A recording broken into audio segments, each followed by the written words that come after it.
Joe, we are actually 5 minutes early. May this continue.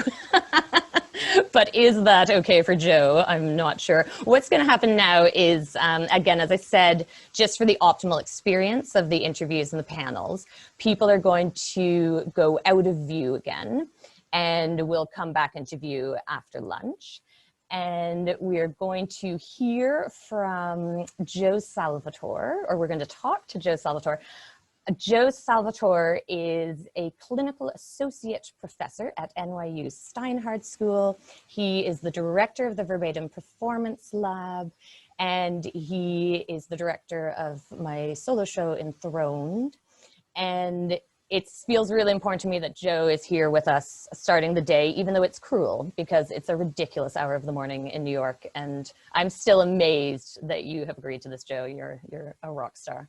But I thought it was really important because Enthroned and the work that Joe and I did Enthroned kind of led to SoloSIRENs, really was like a jumping off point. And so Joe and I just wanted to kind of revisit what that work was, and I guess particularly what we learned from it that helped with the development of SoloSIRENs. So people are still giving time to the tech folks here to still bring people out. But Joe, how are you? I'm well. I now have coffee, so I'm fine. Okay. So, and I actually slept, which is unusual, so we're good, right? Okay. It feels very much like when I come there and land at 4 o'clock or 5 o'clock or 6 o'clock. Ah, true. So yeah. So just wish that I could actually be with you in person. I wish that too. That would be amazing. Thrilled to be here. So thank you for that.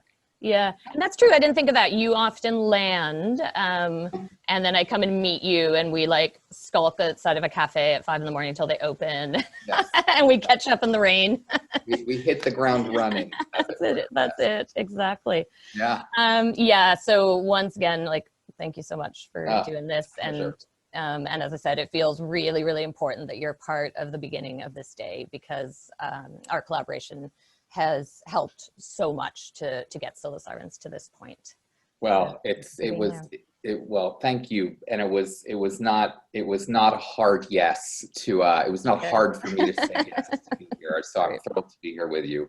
And I think so. I just so I make sure that in my early morning sort of we have about 20 minutes to chat. Is that correct? Exactly. And then great. Okay. Exactly. Yeah. And what's going to happen, Joe, is I guess I know you were saying you're going to ask me some questions to kind of tease out where we began with Enthroned and how Enthroned led to SoloSIRENs. And then Jennifer Webster, I'll let Jen know when we've been about 20 minutes so she can take over and see if anyone has questions for us. Okay, fantastic. All right, super. So, you know, you referenced this in your, well, first of all, I just want to say, and I think everybody feels this way, that what you just read to us feels incredibly important for us to begin today. And I'm struck by the resonances that it has. It feels like a universal piece, right? And sort of sometimes we write things and it feels like only of a certain moment. And this actually feels has a quality of timelessness to me, which I usually, for me, indicates some kind of style, right? And so I look forward to revisiting that piece with you again in another 4 years or whenever it is, because it feels really important. So you referenced in your opening comments just now about how we started. So I think maybe that's the most effective way to begin. So if we go back to the very beginning of how you came to this idea for Enthroned and like why me? Yeah. Okay. Great. So it's an interesting question. Always, isn't it? Like, where did something begin? And it's always so hard because like sometimes I think that question always goes to birth, you know, because everything influences everything. Right. But I suppose in this case, I was working at Team, which was an educational theatre company in Ireland at the time. I was having like a sort of spectacularly poor record in my dating and romantic life. And I was coming into team every morning and telling the people I was working with these stories of like, oh yeah, and then like this mishap 1, mishap 2, mishap 500. And Orla, she was then done. She's now Orla Sanders. She said, these stories, we need to make a play out of these stories. And she said, and we have a space, like we'll just stay late. We have a workshop space right here in the office. So we'll stay late and we'll just start playing with the stories. So I just mentioned that because I think space is probably going to come up a lot today, the importance of space. Yes. But yeah, so at first Orla and I went into the studio and we laughed, and it was all very comic. And I thought it was going to be this kind of like funny, lighthearted piece about like, you know, being a 30-something kind of dating woman. I thought that's what it was going to be.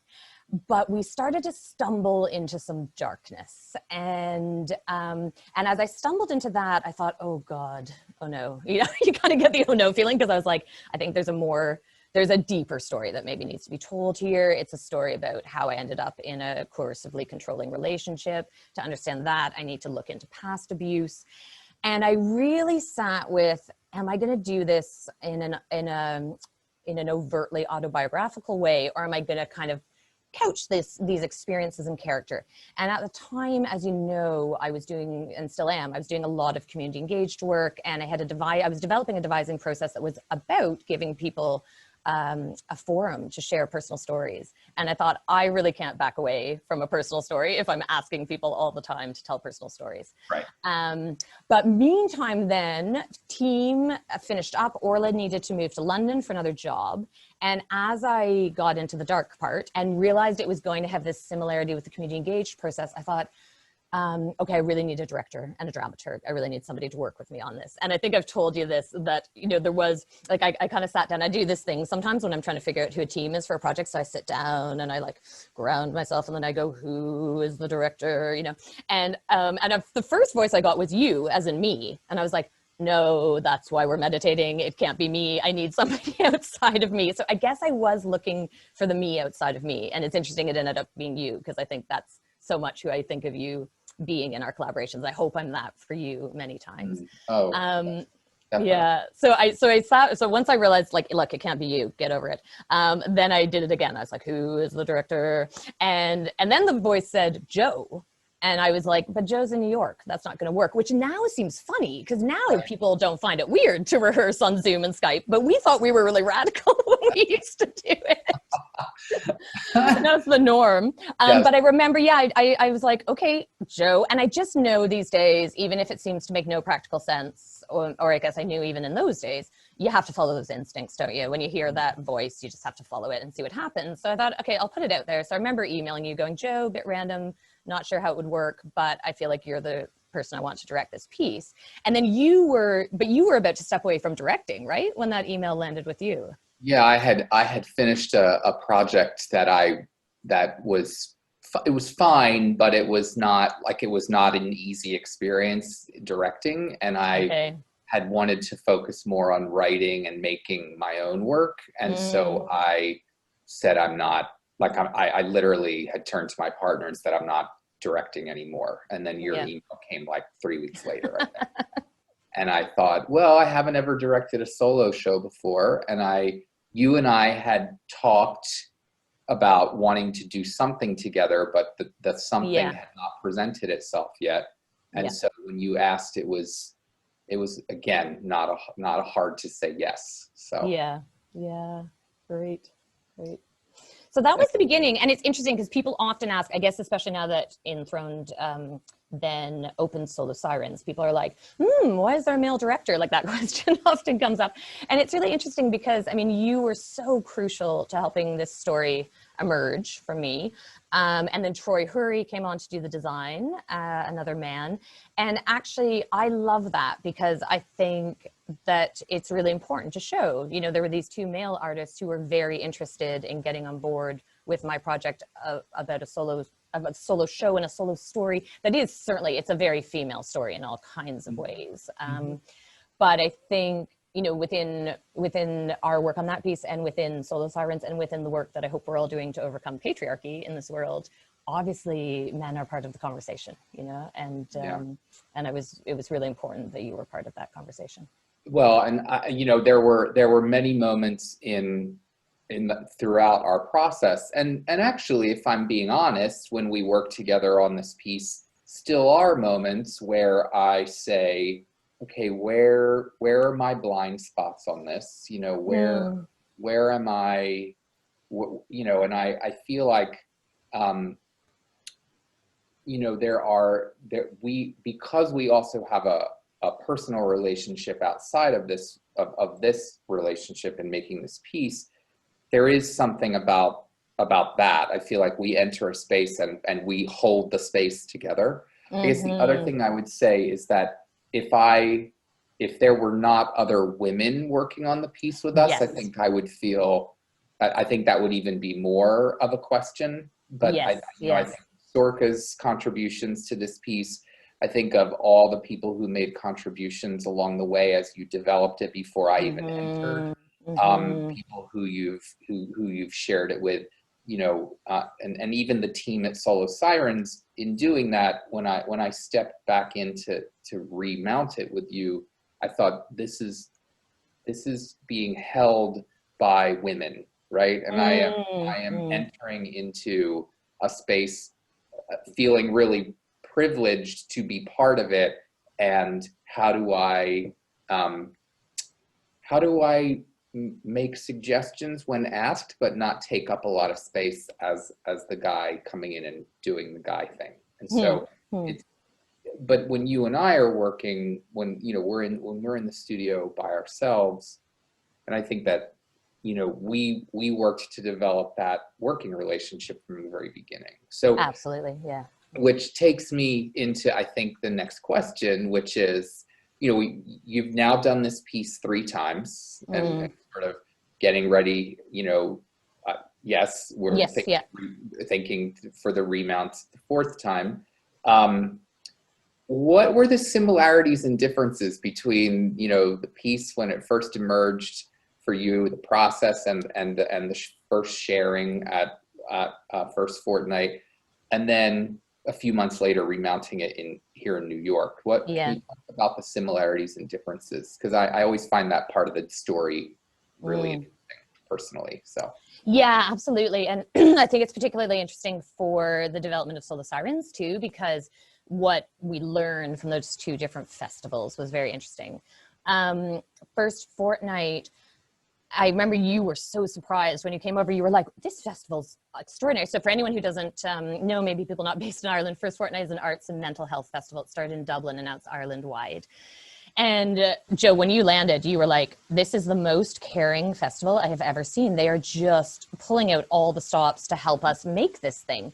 And that was amazing because new work is always terrifying. And there's this weird thing, isn't there, that you get into the festival and the script doesn't even exist yet. And then like, it's sort of, you see, you know, the brochure gets printed and you always have that moment of like, oh, that's interesting. My show's on, but I'll be leaving town that day, you know, because you're always thinking like, are we going to get there? I mean, like we're making this thing right now. And there's the description of what we haven't made yet. But they minded us. They really watched out for us. And I think I didn't know, and it's probably good not to know sometimes how scary certain things in life are going to be, but I didn't know how scary it was going to be to do something so personal. And I was really grateful as I came to realize how personal it was. And I thought, thank God we're in this festival, you know, thank God we're in this festival that's really taking care of us. And then all of you, as you said, I'm glad you mentioned the team because we had Michelle Cahill producing, we had Sorka Shanahan as assistant director, and the care that all of you gave me and each other, like that community that we built really got me to that opening night, you know? And I was inspired by that, and I hope that was something I was able to give to artists in SoloSIRENs. I hope I was able to give even a little of the care that was given to me. But yeah, in Dublin, it was, I suppose because it was in First Fortnight, because it was in that context, it was very much a show, it was considered to be a show about mental health, about anxiety, about confronting past trauma. And then in New York, as you know, the New York Fringe does this great thing where they group shows in kind of categories of interest or form. So we were in the feminism category. And so from the top, we landed and all the questions were about women, all the questions from press or from audiences, or in both festivals, audiences wanted to stay around and talk a lot. And that really informed the way we modeled SoloSIRENs. But yeah, so suddenly I found myself in feminism, and I thought, oh yeah, so all this time, for the first iteration, I guess I was worried about getting a personal story out of me. And then I discovered there's so many women that have these experiences like this. And a woman called Jacqueline Clare, who's going to be on the call later today, which is wonderful, was writing for New York Theater Guide at the time. And she contacted me and she said, I'm doing a series profiling courageous women in theater. So of course I was kind of like, oh yeah, you know, like I was kind of looking behind me for like, who's she talking to? And then she was like, so you would be in my series. And I was like, okay, I'm a, you know, it's like that thing of like trying to step into that. Am I a courageous woman in theater? And she asked great questions, and I still read and reread that interview and think about the questions she asked. And I suppose, again, like I realize as I'm telling these stories, it's all about somebody seeing something in you, isn't it? Somebody sees something and they pull it out of you. So I think she really saw that for a woman to tell her own story in her own voice is radical. That is still incredibly radical in our world. Women's stories and women's voices are usually taken over. And when I started to think about that with her, I thought, oh, the next time I do this piece, I want it to be in a context that really focuses on women's voices. Yeah, so as you're talking about this, I'm struck by how when we make work, like it comes from one place, but then as it engages with both time and space and the people at that moment and in those spaces, it affects how something is viewed, experienced. I mean, and that may sound obvious. That might be my 5 a.m., you know, brain talking, but, you know, like Hughes and Nicholson would say that applied theater practice or community engaged practice is dictated by time and place. And I think that even though this is a solo piece and it's imagined as a, you know, like, it's a solo performance, there is something really community engaged about it. I think even in the way that you've thought about how it engages with an audience while you're performing it, and or you mentioned the fact that the audience was, that dialogue was catalyzed by this performance. And I feel like I'm also struck by what you just said about people seeing things in you that you might not have seen in yourself. Monica Prendergast from the University of Victoria in Canada talks about, she was on a panel about mentorship, and she defined a mentor as someone who sees something in you that you can't or don't see in yourself. Yeah. And I think that that's so often we think about mentorship as like this very formalized, you know, like I'm your mentor now, or that's my mentor now. And I think oftentimes mentors sort of enter our lives, say something to us, and then they're out of the frame before we've even clocked what the impact that they've had. So it's, which is actually lays a lot of responsibility on us in our day-to-day interactions, right? Because we don't know when we might be having an impact on someone. So,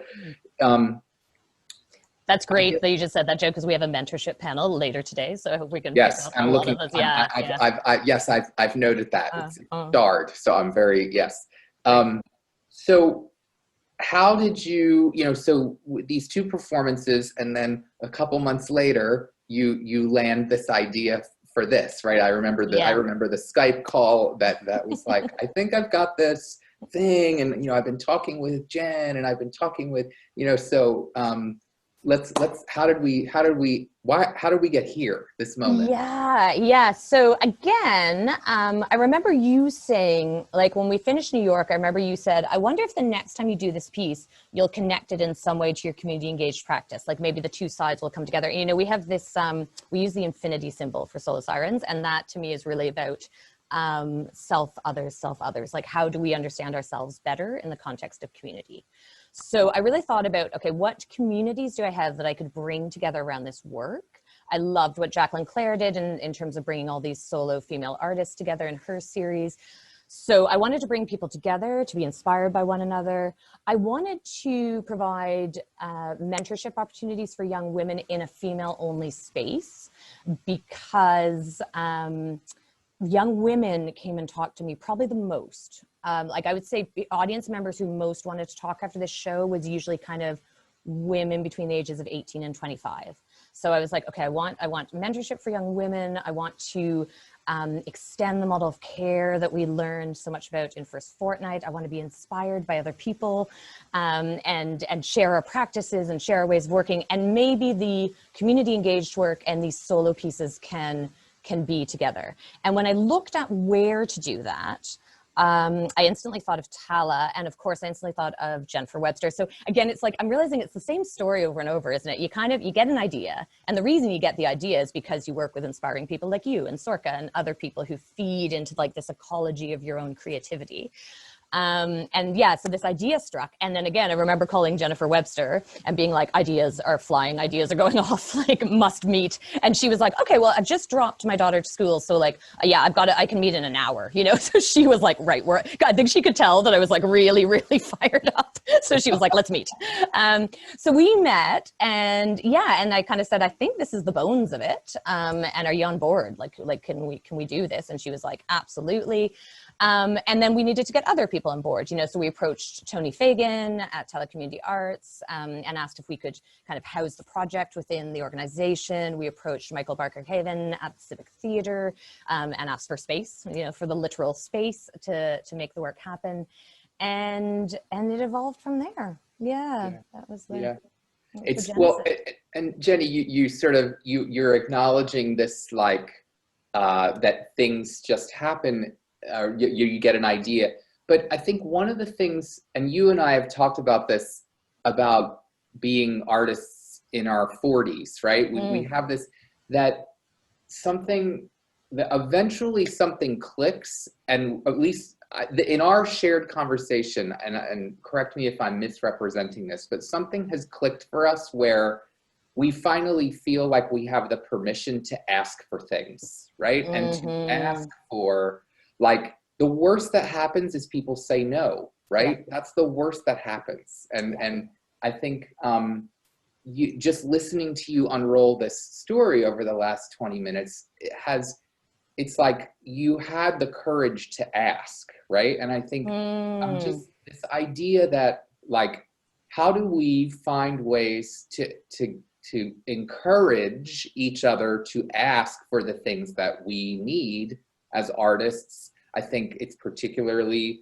hard for women, if we think about this in a very gendered way. Like, how do we create space where people feel like they can ask for something, and it is okay to say no, right? That's the other thing. Like, I'm developing a no committee, right? That helps me say no to things, because I feel like, even though I'm not a woman, I have the feeling of like needing to say yes all the time. But the thing that you and I have talked about often is like finally feeling like we can ask when we have an idea, if people will help us, right? Or if people have money to support it. And so that's a thread that I'm finding in this, as you tell this story about this work. Yeah, and I love that you identify that as courageous, you know, because I think we have to start really like getting specific about what things like courage and bravery are. And they're not, you know, it's not about proving that you can go out solo and pretend that anybody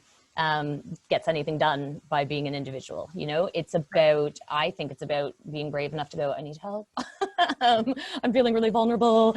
And I don't know everything, and I don't have all the skills. And then also, I do think there's something about stepping into, I do have some skills, and really stepping into those ones. And this is, I think, the 40-something thing that you're mentioning, because I think we both had this moment where we were like, you know, if it's going to be done, it might need to be us who do it. Like, we're not the eternal apprentices. Like, it's time to go, oh, people seem to be like, you know, there's people, there's another generation coming, you know, and they're looking for leadership and support and advice. And, like, I might need to start stepping into that too. I just got a little note there from the tech team saying we need within 1 minute to segue into questions. But I mean, we'll keep, this is such a great sort of track laying, I think, for the day, Joe, in terms of some of the things that have come up. And I think we'll keep pulling back those threads as the day goes on. But I think we're going to pass to Jen. Great. Thank you. Joe, thanks. I mean, we're still having a Q&A that Jen's going to facilitate, but thanks. Just to say thanks again for, for the whole process, for everything, but for this morning, for getting up this morning. No, and I mean, when you were reading, I started to get a little bit emotional because, you know, we are in such strange times, and you know that I'm thinking a lot about care right now. Yeah. And so what you talked about in terms of care in that manifesto really landed for me. So I'm thrilled to be here and to be able to spend the day virtually with everyone. So thanks. Thanks, Joe. Thank you so much. Thank you. Okay, everybody. So as I said before, if you would like to ask a question to Jenny and Joe, you can type your question into the Q&A. If you'd like to ask your question live, just type the word live and we will promote you and we'll turn on your camera and we'll be able to hear you. So please feel free to ask away. We have a question already. Wow. Okay. So what is the difference in responses between New York and Dublin audience? Does a woman's story sit differently in New York and Dublin? Okay, very, very interesting. Yeah, God, that's fascinating. Okay, so yes, for sure. I mean, and as Joe said, I think time and space have such a huge influence on work. Now, I want to tread carefully here because I'm not, you know, I didn't grow up in Ireland, but I think there's a legacy of discomfort and fear with the body in Ireland for all kinds of reasons. And something that really stood out to me after one of the Dublin shows is a man who came up to me and he said, you know, it was really brave what you revealed in that show. And my head went instantly to, he's talking about it being brave to reveal that you've been abused. And he said, yeah, it's just really brave to like stand up in front of all those people and admit how much sex you've had. So I thought that was fascinating. What he pulled out as bravery was to speak openly about being a sexual being. In New York, I think that, well, it was interesting. It was before Me Too, and I think people in New York, people were much more on the bravery of the revelations around abuse. That was what people seemed to really gravitate to. I think in Dublin, people were often like, whoa, it's so honest, it's so in your face. You kind of can't be too honest or in your face in New York City. I mean, everybody's just like there. They are who they are. New York audiences make lots of noise, which is really fun. They snap a lot. So they're like, yeah, you get a lot of like, yeah, and a lot of snapping. And so my energy, and we actually had about mid-run, we had to be like, okay, I got to watch the energy because it's so infectious when the audience is so hyper. In Dublin, it was January, it was cold. We were in the grounds of a hospital and a church, and the piece got much more meditative, and I think there was more of a kind of an intensity with the audience. I also think the Dublin audience interacted more with the script and some of the kind of literary metaphors in the script, and I think the New York audience interacted more with the performance, like with the kind of conversation. I mean, how do you feel, Joe? Is that true? Yeah, I think that's totally accurate. I also just remember the differences in temperature. Like the January show, like it was cold, and the August performance in New York, it was like 90 degrees Fahrenheit. So like and that I think affects the way you as a performer move through it and how the audiences experience it as well. Yeah. Okay. So we have another question from an anonymous attendee. As an audience member and as a woman, I connected deeply with Enthroned. It seemed like Jenny and Joe had a strong working relationship that supported the telling of Jenny's story. So this question is to you, Joe. Can you speak more to the balance of lifting up the female story as a male director? Cool. Sure. So, you know, a lot of this probably goes back to, I mean, I'm the oldest of 5 kids. Jenny's the youngest of 5 kids. I have one sister who is the youngest of the five of us. And so that like, and I think sometimes like our histories sort of without us knowing sort of reveal, like they're revealed in the choices that we make. And obviously when we go back and think about these connections, they're there, but like I wasn't thinking about all these things when we were making the work. But then I've also had, for like trafficking in groups of men, I find very threatening, always have, for a variety of reasons that are probably obvious in the way that I present. And still to this day, like if I walk into a room full of men, I feel very uncomfortable usually. And so I think that I've always gravitated to spaces that are where more women gather. And I think that as a result of that, I've heard a lot of women's stories. I mean, from a very early age, I've listened to girls and then women's stories. And God, I've never really even made this connection. So I really appreciate the question. So then in the process with Jenny, in a very kind of, I mean, we spent a lot of time in a studio, just the two of us. Like there was no stage manager for a long time, right? Or like, particularly the first 2 weeks of development that we did here in New York, it was just you and I in a studio for 2 weeks. And so I feel like we ended up revealing a lot to each other in that process. And when I said yes to doing this, I didn't know the full story. You know, and I remember as it emerged, I had these moments of like, okay, yes, and right. And but I think it became very clear to me pretty quickly that my job was to listen and to not dictate where this was going, but to actually like follow. I mean, in some ways, in the way that the objects in your piece work, like you were dropping things throughout the process that I then picked up and followed you with, right? And I think that's how the lifting up happens, is that it's not my story, right? It's not my, I'm there to help.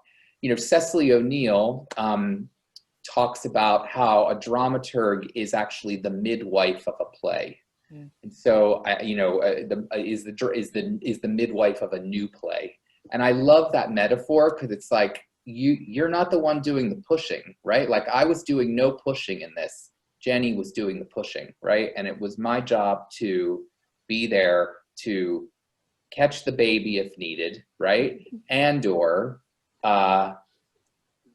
give a little bit of recommendation about where, like push a little more here, push a little less here, right? But like it's coming out of the person who's making it. It's not coming out of me. And so, but I think that's a choice, right? That's also like a positionality choice in the relationship, because a lot of people think like, oh, well, you're the director. That's not how this director rolls. Like, that's not how I work. And I think that's part of the reason. I think, Jenny, just to go back to your community engaged process, I think we both identify as community engaged practitioners in many ways. And I think that fueled that process. And so to answer the question, you know, more succinctly, it's about that community. It's like approaching it as that kind of process rather than like, I'm the director of this play. Yeah. Okay, we have a next question from Spart. It's kind of two questions. Do you think drama and theatre is the best mode of communication, community communication? And if so, why? And what they mean is, does theatre give you more space to be realistic and natural in comparison, say, to writing a novel, telling your story through a novel? Big question. That's a fascinating question. Wow. I mean, I think there is something about the liveness of theater. The fact that you are seeing before you the people who you're telling the story to, and you're feeling their reactions. You know, you get a sense of them. And we actually opened this piece with a very long look at the audience by me. So I come out and I'm kind of like, okay, who who am I playing with tonight? Like, what are we gonna share? Interestingly, though, there is a storyteller character in the story. I mean, all the characters are me, but the storyteller is like that part of yourself who organizes and understands and reflects upon your own experience. And that's quite a literary device. It does actually create a little bit of distance and a little bit of, yeah, I suppose a little bit of distance and a little bit of control. And yeah, I might pass to you, Joanna, and see what I think you are, I think it's the embodiment. I think we are actually with you in an embodied, we're breathing, you know, you are embodying this story rather than me reading it in my head, right? And so I've come to understand that like reading a script, like not everybody is great at reading a script, right? And part of the skill of reading a script is being able to imagine what's going to happen as you read it. And I think novels generally give us more information about how something is happening. The description is thicker. It's a thick description in a novel, whereas in a play, because of the nature of the embodiment of it, it's the description doesn't have to be as thick. And so, so for me, it's what you're saying about like the presence of the audience, the liveness, although liveness is a great question right now in terms of. God, yeah. But it's for me, the embodiment. Thank you. Nelta is going to ask a question now live, so if we can bring Nelta in. Hi, Nelta. Good morning. Hi, Nelta. How are you? Hi, Jen. Hi, Jenny. Sorry, I forgot. Hi, Nelta. Hi, Joe. Hi, Nelta. Hi. My question is to you, Joe. You worked with Jenny through this process, talking about a subject that is a hugely tough one, especially even for women to talk about after the experience. And you did this for quite a long time. And I just wanted to find out, how did that change you? So Nelta, I've been doing thinking a lot about women's experiences, sort of based on some of the other work that I do as well. And I think that this piece, while on the surface feels quite different than the other work that I'm doing in verbatim theater right now, it's actually, I think it was a step. Doing this piece with Jenny allowed me to do a piece a few months later that has become sort of quite important in my career. And I think it's not an accident that I did this piece first, because it allowed me, in the time that Jenny and I spent working on this together, it provided me with insights about a specific woman's experience, but again, the specific leads to an understanding of universality, right? Not the other way around. And I think that work with Jenny primed me to be able to do work that I subsequently did and do now that looks at gender in a very, in very specific ways. I also think that, again, like I didn't fully realize what the content of the piece was going to be, and it emerged through the rehearsal process. And I have a really good therapist who I see once a week, have seen the same person for almost 20 years now. And I think that doing community engaged work and doing work that deals with these kinds of topics requires the person who's doing it, right? And then people who are helping in the facilitation of it and the creation of it to mind themselves, to mind each other and to mind themselves. And so, my colleague Nisha Sajnani at NYU in drama therapy, we frequently talk about this notion of the professionalization of care, that there is this idea that only certified, accredited people can provide care. And Nisha pushes back against that because she thinks that that is preventing us from giving care to one another on a regular basis, because we say, oh, well, you know, I'm not a clinician, so I can't provide that service for you. And I'm going to be honest with you, I am guilty of saying that sometimes. And Nisha has kind of said, whoa, hold on a second, right? In a very giving, generous way. But I think that I do that out of fear of not having my own house in order when I might not be able to support and give care to someone else, right? And so in this particular collaboration with Jenny, I felt comfortable enough to sort of move through this process with her. But it's had a really deep impact on me in terms of this notion of professionalization of care, working closely with someone that you care about, because that's also not easy to do often. Like, making work with our partners is sometimes dicey, right? If we do that, or people that we have a familial relationship with.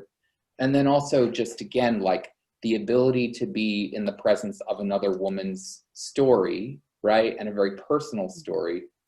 Like, how does that affect other work that I do? And it's also made me think about work that I might do with men. Like, why is there a distinction? You know, like, how could, you know, because there's a whole, like, I feel like maybe there's this, you know, I'm really glad that there are men attending this today, because like we have some work to do around the topics that are being discussed today also. And so that's part of my curiosity as we move through the day, is related to your overarching question, Nelta, which I think is like, how does this affect men when they come into these spaces and work on projects like this? Thank you so much. Thank you, Nelta. I think I have time for just one more question. Could you both give advice on how you manage the working director-performer relationship in a solo show?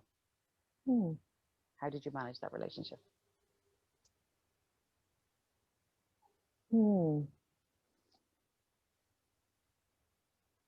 So I interesting. think it was good to take space sometimes, wasn't it? Because Joe was in New York and I was in Dublin, we had these concrete periods of like a week here or 2 weeks there. And those were really useful because I felt a real responsibility to Joe. Like, I have to be ready when he comes over here. He's flying over from New York. I better have like a good draft of this script to work with. So that sense of responsibility was useful, responsibility to the collaboration. And the spaces were really useful. So I really loved how when we immersed, we completely immersed. And that was the gift of traveling to work together, because it meant we really carved the time and space. And then there was a lot of space in between. So usually when we got back together, when we'd have a Skype call, when we hadn't seen each other for a month, the beginning was like this long circular kind of talk-in, wasn't it? Usually with a lot of cake and coffee. Yes. So we'd like circle our way in, and then there'd be this moment of like, okay, that's where we're going to start from today, you know? But we had to kind of go, what's happened in between times? Does that match what you felt, Joe? Yeah, I think some of it, I just am struck, the circling conversation, I think oftentimes it would be about catching up personally, and then a story would emerge about a personal moment, and then suddenly something would go, oh, right, is that part of what this piece is about? Or is that part of what needs to be in this piece? Or what would happen if this? But again, I don't think in directing a solo show, it can be about the director. Right? I mean, it's got to be about the person who's making the work and who's ultimately going to perform the work, right? Like, thank you. Yeah. And on that note, I'm going to leave it there. Fantastic. You so much. Joe, thank you so much. It's been fascinating, and thank you so much for making the effort to be here this morning. Yes. So what we are going to do now is we'd love to share a video with you of the SoloSIRENs Festival audience reaction to the performances. Thank you.